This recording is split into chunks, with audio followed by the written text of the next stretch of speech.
Well, this is the last of my beekeeping equipment.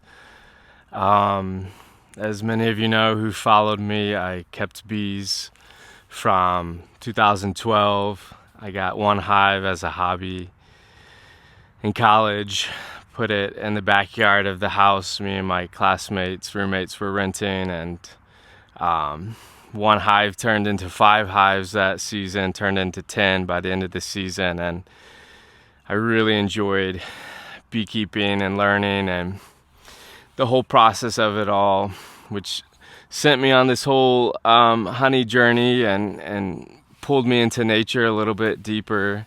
So I was definitely thankful for the experience of the pollinators and being able to produce a natural medicine such as honey. Appreciate all the support and enthusiasm everyone gave me throughout the years. It was certainly fun doing all the farmers markets every Saturday for the past decade. In 2015, I had a pretty big catastrophic hive loss. It was about 75% hives lost, and I took a year off, traveled the world, and traveled the United States, and ultimately got back into beekeeping, reinvested, moved down to southern Missouri, and 2018 expanded my bee yard from 18, 19, 2020, 21, and spring of 2022 I had another catastrophic hive loss. Lost about 80% of my bees, and the fall before that, spring of 2022, fall of 2001, I was in my bee yard and I was just kind of taking inventory of my whole journey with beekeeping and the process and the struggle and the blood, the sweat and the tears. And I kind of did a body scan and was like, how much of me is still in this? How much of me is still passionate about beekeeping and want to do it? And I heard like 80% of you is in this. No, 80% of you doesn't want to do this. And I thought, wow, that's kind of surprising. Like, how is 80% of me not in this anymore? And I heard another kind of voice, like an internal voice, and it said, maybe Miles Allen is, maybe Miles Allen isn't best used as a bee farmer tucked down here in southern Missouri in the Ozark Mountains. And the inner voice said, maybe Miles Allen has skills and things to offer to humanity more than this. And that was kind of surprising to me because I hadn't really thought of doing something else. I had honey production going, was living off grid and farming, and kind of, just was settled into that. And that winter, that kind of voice, that inner voice of, man, what else would I do, or what else could I do? Well, sure enough, that spring, I was doing my spring inspection, going into each hive, and I had a hive loss after hive loss after hive loss, and a dead hive and a dead hive and a dead hive. And after I had opened up, majority of my hives, majority of them were gone. It was a really kind of traumatic day. I had invested a lot of time the summer prior and a lot of money, and was really expecting to grow. And throughout beekeeping, I always kind of was led by what nature was telling me, So if I produced a lot of honey that season, then I was like, great, I can travel and do a lot of things. And if I produced a little bit of honey, then, I was just kind of really beholden to what nature, the abundance that nature wanted to give. And that particular season just kind of surrendered. And having my second catastrophic hive loss, I thought, man, do I really want to invest again, invest the time, invest the heart, because beekeeping requires so much heart these days because of just the struggles that all the bees are going through. And yeah, I shifted back up to St. Louis and really just was like, okay, I got to pivot. It was 2022 and, had been living in the country for 4 years and, just been on a search for what is my next iteration, what is my next passion going to be, or what current passion do I have that I'm going to continue on. Yeah, and it was really hard to walk away from beekeeping in 2022 when I had started in 2012. Everyone was kind of inundated with the news that the honeybees were collapsing and they were kind of in a problem, right? A struggle. And I kind of came into beekeeping with this mission of like, I'm going to save the bees, right? Save the bees was the motto and the mantra. And, watching all of these old timers retire out of beekeeping, and there's a big gap in the younger generation, the millennial generation of beekeepers at the time. And I thought, man, we need pollinators, we need honey producers, because honey is such a powerful medicine. And I thought, I will be the one who steps into this. And despite hive losses and just a lot of struggle to stay in it, despite everything, when I thought, man, am I really gonna step out of this? And I experienced a lot of shame and kind of guilt. And the way that I describe it is like if you're a firefighter and you have a hose on a house on fire, you're not going to decide in that moment, okay, I'm going to quit this job. I don't want to do this anymore, right? You're not going to have the hose on the house that's on fire and walk away. And that's how beekeeping felt for me. It was like, how could I walk away? Like, what kind of honor would that be?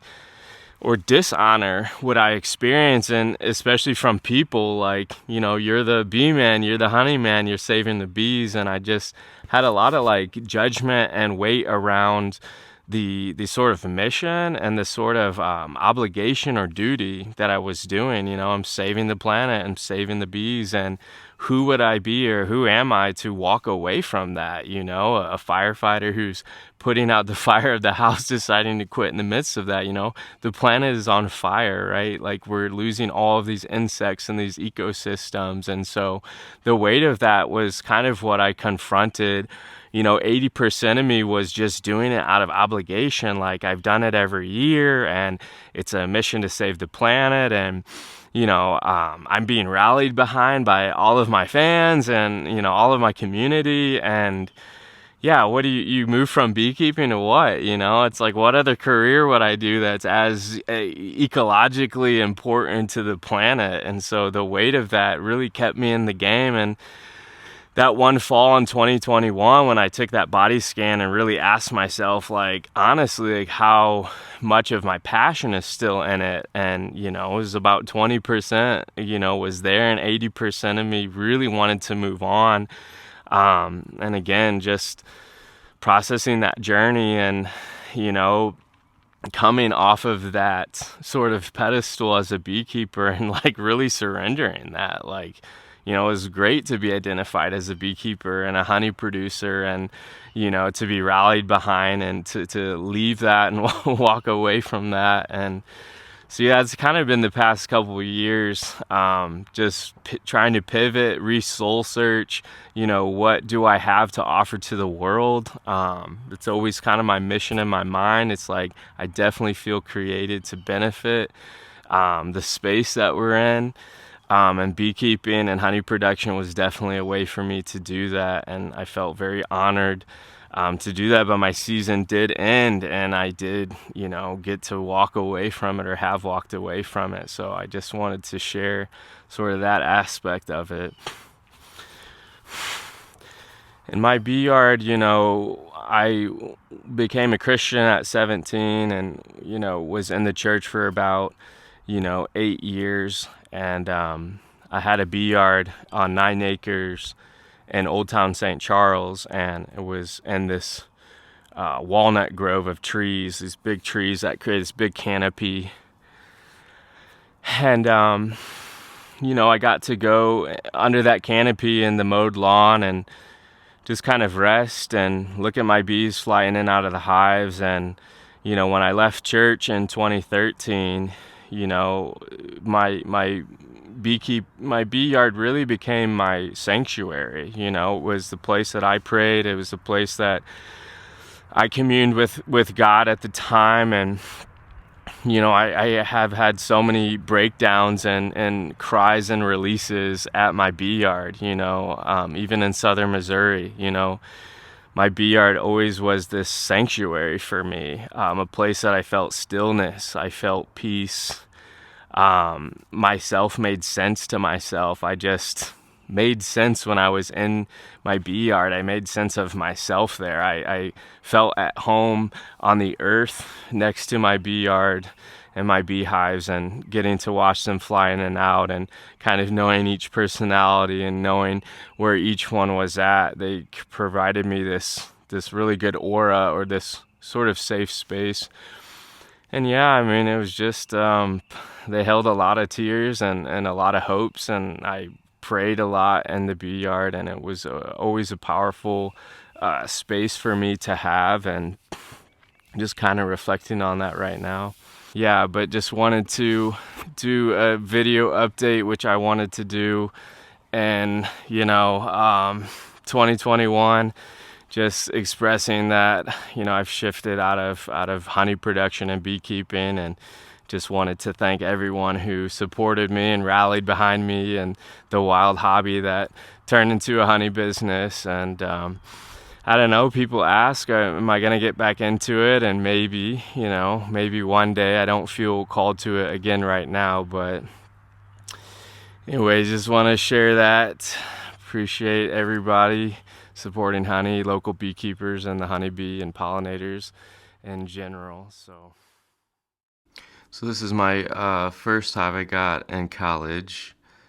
Set it up in the backyard. This is my bee yard in St. Charles on 9 acres. There's this older woman named Marcia. She had this land. Her and her husband had farmed it for about 50 years, had a big garden. So I approached her door one day and asked if I could keep bees in her backyard, and she welcomed it. This is Don, a friend of her and her husband's. He's an iris gardener, had tons of irises of all sorts of varieties. He specialized in Japanese irises, and so he would basically make new varieties of irises by dropping acid in the germination process, I believe. Anyways, yeah, but Don was there every day. He was upper 80s, worked in the sun, had a vegetable garden, as well as these huge rows of irises. So for about 10 years, I got to enjoy these most beautiful varieties and colors and shapes, and it's pretty stunning. But yeah, he had won several national awards for his unique irises. And Marcia as well, she was out every day in the summer picking strawberries or gardening, and she was in her 80s, and it'd be like 90-degree weather, and both of them would be out there sweating, and I'm in my bee suit just drenched. And I'm like, well, if these guys can do it, I can be out here as well. These are peonies. There were these huge rows of peonies.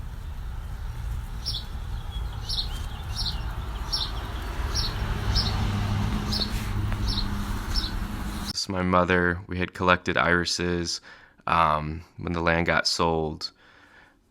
There's the walnut grove that I was discussing. These big arching, kind of like cathedral-like walnut trees back there. So 10 feet behind this tree line, Marcia said, oh yeah, you can put your bees back there on that tree line. And one day I walked 10 feet back into the woods and found old beekeeping equipment. And I went up to Marcia's door and I said, hey, I noticed all of this beekeeping stuff back in the woods. And she goes and she rummages through some things, and she pulls out a photo of her husband, who died in, I think, in 1995. But she said the last photo she had of her husband was him keeping bees in that exact spot that I kept bees. So about, 15 years prior, there were honeybees at that tree line, and 15 years later, once again, there was honeybees for about 9 years. There's me laying in the bee yard as I did, soaking up the buzzes of the honeybees. It was a really peaceful vibe. Getting to commune in the bee yard with nature, and it's always super peaceful. But yeah, this 9 acres in Old Town St. Charles was where I developed my first bee yard. There's a smoker. Me and my mom used her leftover house paints to paint the boxes, so there's a variety of color. And this is a swarm. There's many swarms in my bee yard, and they luckily would just hop on a tree about 15 feet up, so I could get up there on a ladder and catch it, and put it in a beehive. Some honeycomb right there. Some delicious honey flow.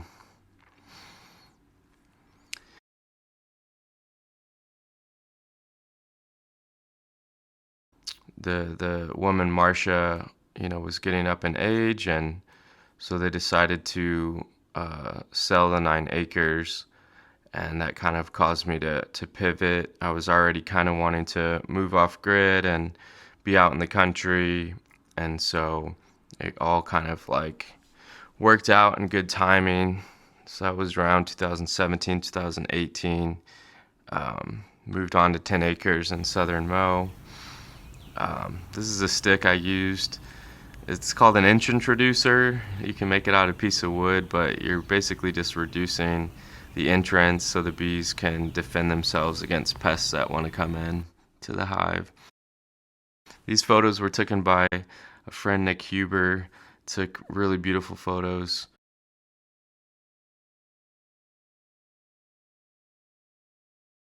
And there's Marcia again. So look at this greenhouse here in this next pic. That's the same greenhouse. So this is when she sold the 9 acres to developers. There's another shot of the bee yard. Second shot is the same spot. And they raised the whole property. It was like the last big 9 acres in Old Town St. Charles. There had been a vegetable garden, and like I said, those big, beautiful iris gardens that were there. So that was quite heartaching to drive by one day and see that holy, holy place that held me for 9 years just completely razed to dirt. Felt like Fern Gully, if you know about Fern Gully. There's me at the St. Charles Farmers Market. Miles Honey, keep it simple, straightforward, as a name, as a brand. That honey hutch, that wooden honey hutch there, me and my grandpa built. That was kind of my display. Some friends at the farmer's market. It was a good time. I loved it. And this is Nick Huber here, the photographer, and he printed that photo for me and gifted it to me at the farmer's market. Super honored. Thank you, Nick. There's a little caterpillar. This is a truck, my first load. So these are the St. Charles hives I brought down to the Ozarks. These are new hives that I'm establishing.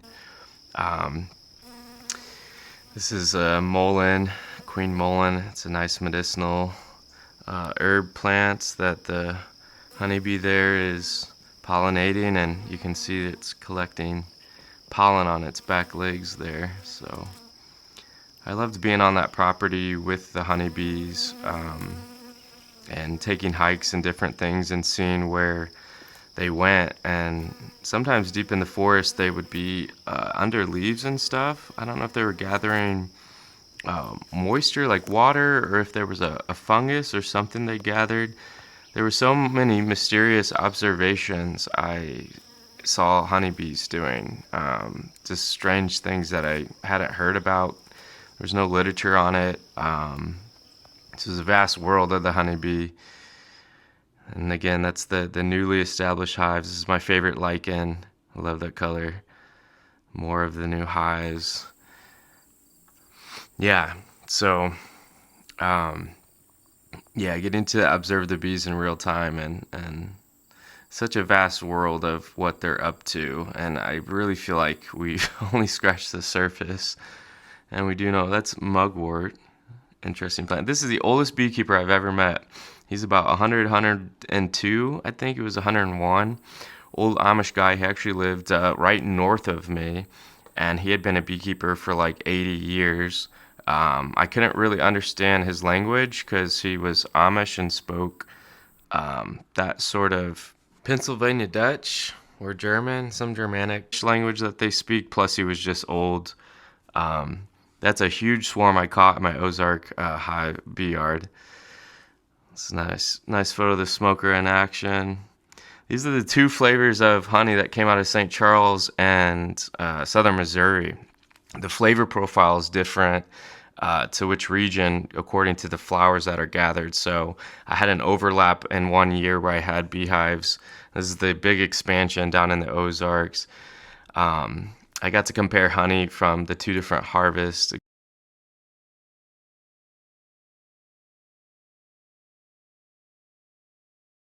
Just some little display marketing. Nice little hen of the woods. I think it's hen of the woods.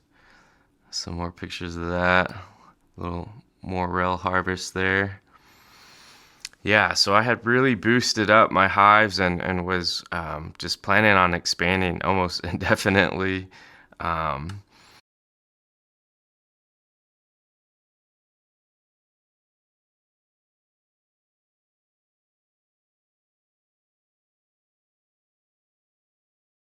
and Miles Honey is original brand name. Yeah, so appreciate everyone following me on this journey and encouraging me and purchasing honey, obviously, and just being excited about it. It was very fun to be a beekeeper and to be a honey man, and um, again, get to be pulled deeper into nature and understand the pollination process and how every little bit of nature is connected, every little insect.